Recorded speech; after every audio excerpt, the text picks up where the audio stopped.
दोस्तों 22 जनवरी 2024 को अयोध्या की भूमि पर राम मंदिर इनॉग्रेट किया जाने वाला है और राम मंदिर के निर्माण की तैयारियां भी अब अपने अंतिम चरण पर पहुंच चुकी हैं। अभी ये हिस्टोरिक डेवलपमेंट बीच में था कि इसी बीच हमें एक और बड़ा डेवलपमेंट देखने को मिला है। दरअसल हुआ है कि 14 दिसंबर को इलाहाबाद हाईकोर्ट में जस्टिस मयंक कुमार जैन की बेंच ने Krishna Janmasthan temple complex and Shahi Idgah mosque के केस पर एक बड़ा फैसला लिया, जिसमें उन्होंने कृष्ण जन्मभूमि के परिसर में मौजूद ईदगाह के डिस्प्यूटेड साइट की सर्वे के लिए कोर्ट कमिश्नर नियुक्त करने का ऑर्डर दे दिया, जिसे ईदगाह के प्रेमिसेस में कोर्ट मॉनिटर्ड सर्वे किया जा सके। लेकिन इसका विरोध करते हुए यूपी के सुन्नी सेंट्रल वक्फ बोर्ड और ईदगाह कमेटी ने भी सुप्रीम कोर्ट में याचिका दायर की, जिसमें सर्वे पर स्टे लगाने की मांग की गई। लेकिन सुप्रीम कोर्ट ने इस मांग को सिरे से नकार दिया और इलाहाबाद हाई कोर्ट के द्वारा जारी किए गए मथुरा की शाही ईदगाह मॉस्क सर्वे के ऑर्डर पर अपनी भी सहमति जता दी।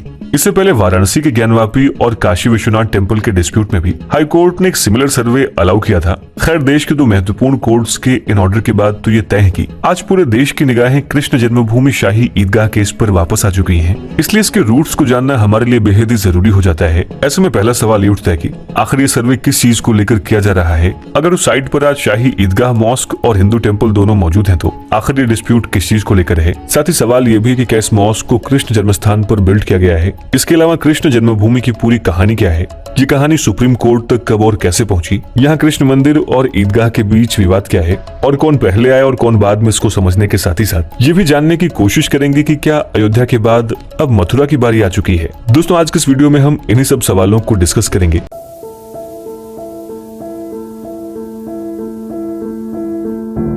दोस्तों, ये कहानी है उत्तर प्रदेश में यमुना नदी के तट पर स्थित कृष्ण की नगरी मथुरा की। अगर इसको शुरू से शुरू करें तो आप सब जानते हैं कि हिंदू पौराणिक कथाओं के मुताबिक मथुरा को भगवान कृष्ण की पूज्य जन्मभूमि माना गया है।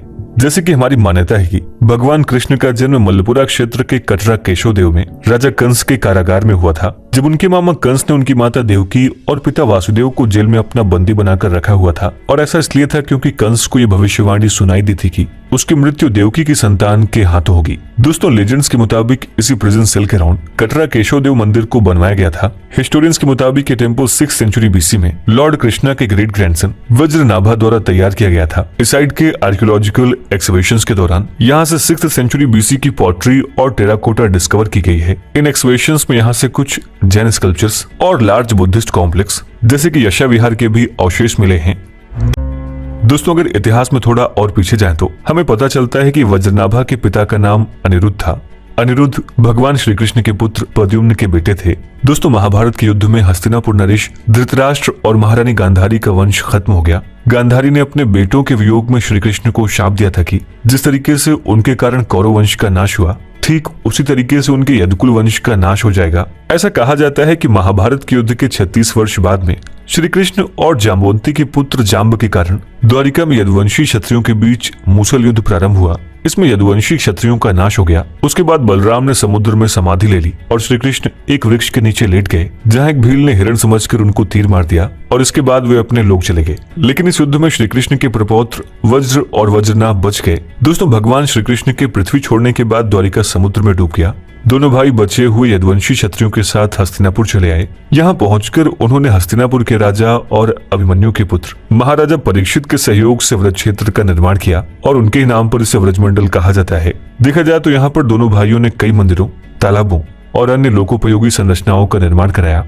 व्रजनाभ ने जिन मंदिरों का निर्माण कराया था उनमें भगवान श्री कृष्ण का केशवदेव मंदिर भी शामिल था। आज हम जिस कृष्ण जन्मभूमि टेम्पल कॉम्प्लेक्स की बात कर रहे हैं वो कटरा केशवदेव मंदिर का ही कॉम्प्लेक्स है, लेकिन इसको सालों साल कई बार डिस्ट्रॉय किया गया और फिर इसको रेनोवेट भी किया जाता रहा। अब सवाल उठता है कि आखिर इस मंदिर के परिसर में शाही ईदगाह मस्जिद का निर्माण कब और कैसे हुआ। दोस्तों, जैसा कि हमने आपको बताया कि इस टेम्पल को इतिहास में कई बार डिस्ट्रॉय और रिबिल्ड किया गया है।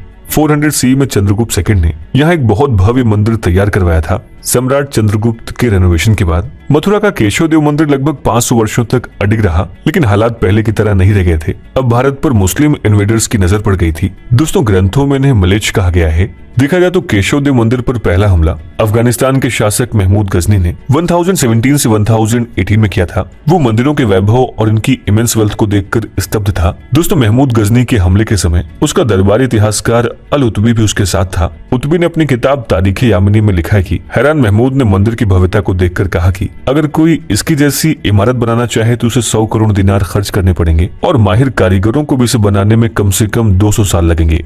मथुरा के अंग्रेज कलेक्टर रहे एफ.एस. ग्रोसे ने अपनी किताब Mathura Vrindavan the mystical land of Lord Krishna में लिखते हैं कि महमूद गजनी ने श्री कृष्ण मंदिर के साथ ही साथ शहर के सैकड़ों मंदिरों को भी तुड़वा दिया था। मंदिरों को लूटने के साथ ही उसने शहर में भी जमकर उत्पात मचाया था। अलुत्बी ने लिखा है कि केशव देव मंदिर में सोने की 5 मूर्तियां थीं। इन मूर्तियों की आंखों में हीरे जड़े थे। मंदिर में इतना सोना था कि उसे ले जाना संभव नहीं था, इसलिए उसने काफी सोना गला दिया था। दोस्तों, कहा जाता है कि सोने को ले जाने के लिए महमूद गजनी ने 100 से भी ज्यादा ऊंटों का इस्तेमाल किया था। देखा जाए तो महमूद गजनी के इन्वेजन के बाद मथुरा पूरे तरीके से तहस नहस हो चुकी थी। इसके बाद 1150 में जज नाम के एक जागीरदार ने यहाँ पर भव्य विष्णु मंदिर बनवाया।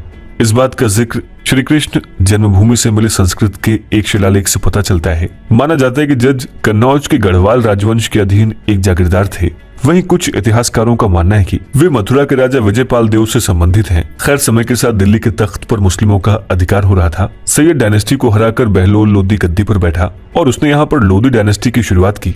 दोस्तों, बहलोल लोदी की मौत के बाद उसका बेटा निजाम खान सिकंदर लोदी 1489 में दिल्ली की तख्त पर बैठा और उसने यहाँ 1517 तक शासन किया। जब मथुरा के केशव देव मंदिर की प्रसिद्धि सिकंदर लोदी तक पहुंची तो उसने मंदिर पर हमला कर इसे नष्ट कर दिया। साथ ही उसने फिर से हिंदुओं पर जजिया कर लगा दिया। British collector एफ.एस. ग्रॉस ने जहांगीर के शासनकाल के इतिहासकार अब्दुल्ला की किताब तारीख दाऊदी के हवाले से लिखा है कि सिकंदर लोदी ने हिंदुओं के नदी में स्नान करने और उसके किनारे मुंडन कराने पर भी प्रतिबंध लगा दिया था। लेकिन समय बीतता गया, दिल्ली में लोदी वंश का अंत हो गया। इसके बाद 1526 में दिल्ली में मुगलों का आगमन हुआ। 1618 में मुगल बादशाह जहांगीर के शासनकाल में ओरछा के राजा वीर सिंह देव बुंदेला ने इस मंदिर को और भव्य बनवाया। राजा वीर सिंह ने उस दौर में मंदिर पर 33 लाख रुपए खर्च किए थे। दोस्तों, कहा जाता है कि मंदिर इतना ऊंचा था कि उसकी रोशनी दिल्ली और आगरा से दिखाई देती थी। इस मंदिर के शीर्ष पर सोने की छतरी लगी थी। फिर औरंगजेब का दौर आया। दोस्तों, औरंगजेब सबसे क्रूर विचारधारा का शासक था। उसे हिंदुओं और मंदिरों से विशेष तौर पर घृणा थी। हर मुगल शासक के शासनकाल की तरह औरंगजेब के शासन में भी मंदिरों को तोड़ने की अनुमति थी, लेकिन मंदिरों को बनाने की इजाजत बिल्कुल नहीं थी। ऐसा कहा जाता है कि एक बार औरंगजेब आगरा से दिल्ली लौट रहा था। उसने आसमान में रोशनी देखी तो इसके बारे में अपने सिपाहियों से पूछा। उसके लोगों ने बताया कि केशव देव मंदिर की रोशनी है और इसी के बाद उसने मथुरा के इस मंदिर को तोड़ने का निश्चय किया। दोस्तों, साकी मुस्तद खान ने अपनी किताब मासिर आलमगिरी में लिखा है कि औरंगजेब ने 1669 में मथुरा पर हमले और कृष्ण मंदिर को नष्ट करने के लिए सेना भेजी थी। अंग्रेज कलेक्टर एफ.एस. ग्रोसे ने अपनी किताब में लिखा है कि औरंगजेब मंदिर की भव्यता से चिढ़ गया था। उसने मंदिर को गिराकर उसके खंडहर पर मस्जिद बनवाई थी। इन सब के अलावा स्कॉटिश हिस्टोरियन जेम्स फर्ग्यूसन अपनी book history of India and it's architecture में लिखते हैं कि मंदिर की 4 मंजिला इमारत की ऊपरी 2 मंजिलों को काटकर गिरा दिया गया था। इस पर औरंगजेब ने मेहराब बनवाया था, जिसे मथुरा की यात्रा के दौरान वहीं पर नमाज पढ़ सके। और 1670 में जब औरंगजेब मथुरा गया तो उसने मंदिर के खंडहर पर बने ईदगाह मस्जिद में नमाज भी पढ़ी। दोस्तों, आज हम जिस शाही ईदगाह मस्जिद की बात कर रहे हैं वो श्री कृष्ण जन्मभूमि के गर्भगृह में स्थित है। देखा जाए तो कुछ रिकॉर्ड से कहते हैं कि जब 1770 में मराठास ने मुगलों को हराया तो उन्होंने मस्जिद की जगह एक बार फिर से मंदिर का निर्माण कराया और समय बीता और 1803 में मराठास को हटाकर मथुरा ब्रिटिश हुकूमत के अधीन हो गया। 1815 में ईस्ट इंडिया कंपनी ने साइट का ऑक्शन किया। ये साइट 13.37 एकड़ में फैली हुई थी, जहां ईदगाह और मंदिर दोनों मौजूद थे, जिसमें इस लैंड को वाराणसी के राजा पटनीमल ने खरीद लिया। लेकिन 1935 तक ये साइट लगातार डिस्प्यूट का मुद्दा बनी रही। दोस्तों, 1935 में मथुरा के मुस्लिम्स ने साइट पर राजा पटनीमल के डिसेंडेंट राय कृष्णदास की ओनरशिप को चैलेंज किया। 1935 में इलाहाबाद हाईकोर्ट ने साइट पर वाराणसी के राजा के ओनरशिप राइट्स को स्वीकार किया। इसके बाद 1943 में इस जमीन की ओनरशिप मदन मोहन मालवीय, गोस्वामी गणेश दत्त और भीखिंग कालजी आत्रेय को सौंप दी गई। इसकी पेमेंट इंडस्ट्रियलिस्ट युगल किशोर बिरला के द्वारा की गई। इसके बाद 1951 में इन्होंने कृष्ण जन्मभूमि की साइट पर मंदिर बनवाने के लिए श्री कृष्ण जन्मभूमि ट्रस्ट स्थापित किया। दोस्तों, 21 फरवरी 1951 में इसको श्री कृष्ण जन्मस्थान सेवा संस्थान के नाम पर रजिस्टर किया गया। देखा जाए तो जुगल किशोर बिरला ने नए मंदिर के कंस्ट्रक्शन का काम एक दूसरे industrialist and philanthropist Jaidayal Dalmia को सौंप दिया। अक्टूबर 1953 में लैंड की लिविंग के साथ मंदिर का कंस्ट्रक्शन शुरू हुआ और इन 1983 में मंदिर आज की प्रेजेंट फॉर्म में बनकर तैयार हो गया। इसके कंस्ट्रक्शन को आगे चलकर जयदयाल डालमिया के एल्डेस्ट सन विष्णु हरि डालमिया और फिर उनके ग्रैंडसन अनुराग डालमिया ने ओवरसी किया। इन सब के अलावा इसके निर्माण में बाकी बिजनेस फैमिली जैसे कि रामनाथ गोयनका का भी कंट्रीब्यूशन रहा। दोस्तों, 1968 में श्री कृष्ण जन्मस्थान सेवा संघ और शाही ईदगाह कमेटी ने आपस में कॉम्प्रोमाइज किया, जिसके तहत टेम्पल के लैंड का अधिकार ट्रस्ट के पास ही रहा, जबकि शाही ईदगाह का मैनेजमेंट ईदगाह कमेटी को सौंप दिया गया और इस जमीन का 2.5 एकड़ का एक टुकड़ा ईदगाह कमेटी को दे दिया गया।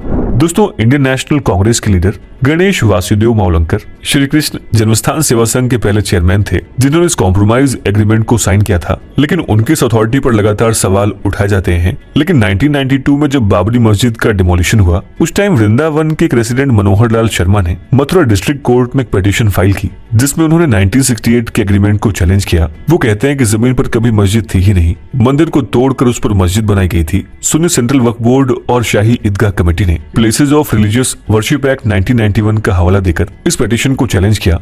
दोस्तों, आपकी जानकारी के लिए बताते चले कि places of religious worship act 1991 Bharat के सभी प्लेसेस ऑफ वर्शिप को उनके 15 अगस्त 1947 के स्टेटस पर फ्रीज कर देता है। ये फैक्ट एंशिएंट आर्कियोलॉजिकल साइट्स पर लागू नहीं होता है। देखा जाए तो हिंदू पिटिशनर्स ने इस एक्ट को भी चैलेंज किया है। इस एक्ट से बाबरी मस्जिद और राम जन्मभूमि को एग्जेम्प्ट किया गया, क्योंकि 15 अगस्त 1947 को ये पूरा मुद्दा कोर्ट में जा चुका था। साल 2020 में इस मुद्दे पर मथुरा कोर्ट में बहुत सी पिटीशंस फाइल की गई हैं, लेकिन उनको 1968 के कॉम्प्रोमाइज एग्रीमेंट का हवाला देते हुए नकार दिया गया।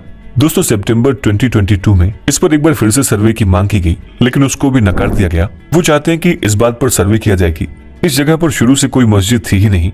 एडवोकेट विष्णु शंकर जैन, जो हिंदू पिटिशनर्स को रिप्रेजेंट कर रहे हैं, उन्होंने अपनी एप्लीकेशन में कहा है कि मॉस्क के प्रेमिसेस में हिंदू टेम्पल में lotus shaped pillar characteristic exist करती है। साथ ही यहाँ पर हिंदू गॉड शेषनाग की भी इमेज देखने को मिलती है। ऐसे में कुल मिलाकर अब पिटिशनर्स का कहना यह है कि कृष्ण जन्मभूमि के प्रेमाइसेस से मॉस्क को हटा दिया जाए, और ऐसा इसलिए है क्योंकि मॉस्क लॉर्ड कृष्णा के बर्थ स्पॉट पर बिल्ड की गई है, और वो चाहते हैं कि इस स्थान पर फिर एक भव्य मंदिर का निर्माण किया जाए, और इसके लिए पूरी जमीन हिंदू पक्ष को ही दे दी जाए। दोस्तों, मुद्दा अब एक बार फिर उठा है, और इस बार इलाहाबाद हाईकोर्ट ने सर्वे को अलाउ कर दिया है। जब सुन्नी सेंट्रल वक्फ बोर्ड और शाही ईदगाह कमेटी ने इस ऑर्डर को सुप्रीम कोर्ट में चैलेंज किया, तो सुप्रीम कोर्ट ने इलाहाबाद हाईकोर्ट के इस फैसले को सही ठहराया है। दोस्तों, इस पूरे डिस्प्यूट का अंजाम क्या होगा, इस पर सुप्रीम कोर्ट का निर्णय सर्वे पूरा होने के बाद ही सामने आएगा। लेकिन उम्मीद है कि इस चर्चा से आपको इस डिस्प्यूट की पूरी पृष्ठभूमि का अंदाजा लग गया होगा। दोस्तों, आपकी इस पर राय क्या है, हमें इस वीडियो के कमेंट सेक्शन में जरूर लिखें। और ये है आज का हमारा मेंस प्रैक्टिस क्वेश्चन। इसका जवाब भी आप हमें इस वीडियो के कमेंट सेक्शन में दे सकते हैं।